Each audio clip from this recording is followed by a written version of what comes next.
Welcome to The Take. I'm Elizabeth Wagmeister. And I'm Clayton Davis, and we're here to give you our take on some of the week's hottest stories.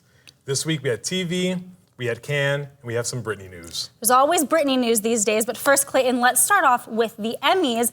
Nominations were this week, and it was a big year at the Emmys for streaming, for cable, and for Marvel. So let's run through some of these nominations. I have a feeling that Netflix is not super happy with HBO Max because HBO Max combined with HBO had a whopping 130 nominations. Netflix was close, trailing behind with 129. Netflix also was tied for the top series. The Crown had 24 nominations, tied with The Mandalorian from Disney+. Now, Clayton, this brings up the question, is network TV dead? I have a very controversial opinion. Okay. My answer is no. I do not think that network TV is dead because I think there's so much content that it actually doesn't even really matter where things are airing anymore because you can watch everything everywhere, and if you want to find it, you will. But I want your take on the nominations. What's your biggest takeaway? Yeah, well, let's go hot take. I hate that HBO Max and HBO combine numbers. You're the two separate entities or you're not. Okay. Yeah, so I'm a purist that way. But let's talk about network television. Only 2 network shows, This Is Us and Blackish, got major nominations. Mm-hmm. Cable, if you weren't HBO, did terrible. William H. Macy is the only major nomination for Showtime.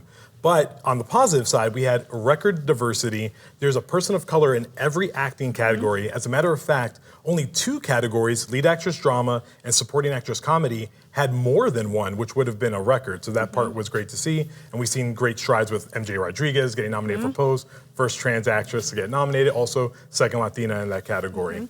But I think what we're witnessing now is either the final stage of the death of broadcast and cable, or we're seeing the final wake-up call that it's either go big or go home in the next few years. More importantly, the Emmy voting needs to change because not many shows were represented, even though it was spread out. Handmaid's Tale getting all those acting nominations kind of proves that. And now we're gonna move to the Cannes Film Festival where standing ovations never end. French Dispatch from Searchlight Pictures, directed by Wes Anderson, premiered to a 9-minute standing ovation. Cannes is always 2 extremes. You either stand for 9 minutes or you're booed out of Cannes. And I don't know where they want to go with this, but it seems to be feeding the ego, and I think film festival fatigue and excitement also builds into that.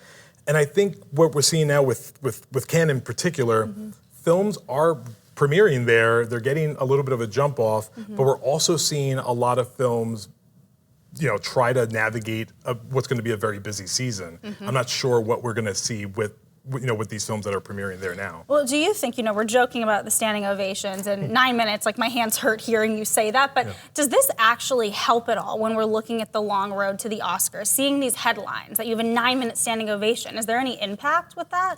No, sometimes it's just a media play. I think that's what happens a lot of the times. But I think what we are going to see is Cannes is really making a statement by adding a new film to their lineup that's going to premiere on Friday, Revolution of Our Times, which is a pro-democracy movie about Hong Kong.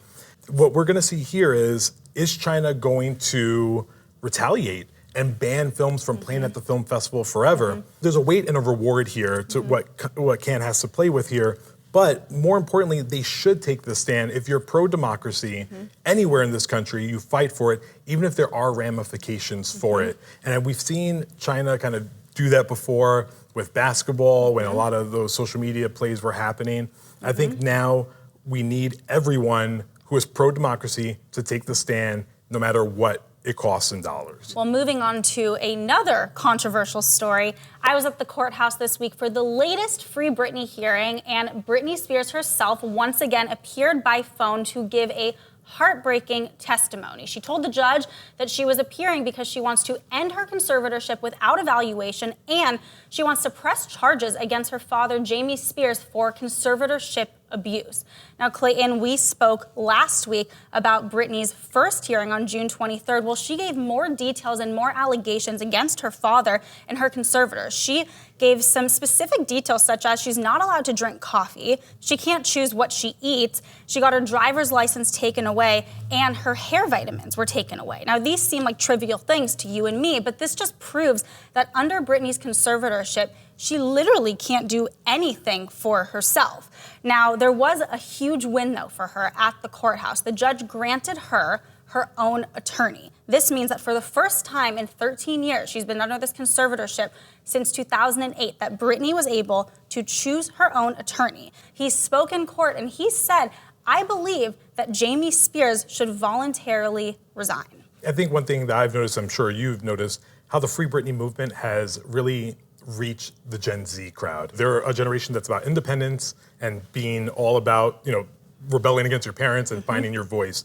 And this is really giving them a lot of education to venture forward and know what can happen to them in the future. But I'm curious about what's your take on this whole thing. I agree with you completely. My take is that I do not believe that this would have happened without the Free Britney movement. I have seen it with my own two eyes. I've had the opportunity to interview a lot of the Free Britney fans who have traveled from around the world to support her at the Los Angeles Superior Courthouse. And I believe that Britney has seen what these fans are doing. For years, they've been called conspiracy theorists, but I believe that she got more courage because of the fan support to speak her mind and speak her truth in open court to the judge. So I think that's my take, but also it apparently is Britney's take, because she posted on Instagram after the hearing for the first time ever, Clayton, she used the hashtag Free Britney. Now, there's a lot more on this story and a long road ahead for Britney. The cartwheel was perfect, though. The cartwheel was perfect, yes, it was. But thankfully, we will have more for you guys next week on a brand new episode of The Take.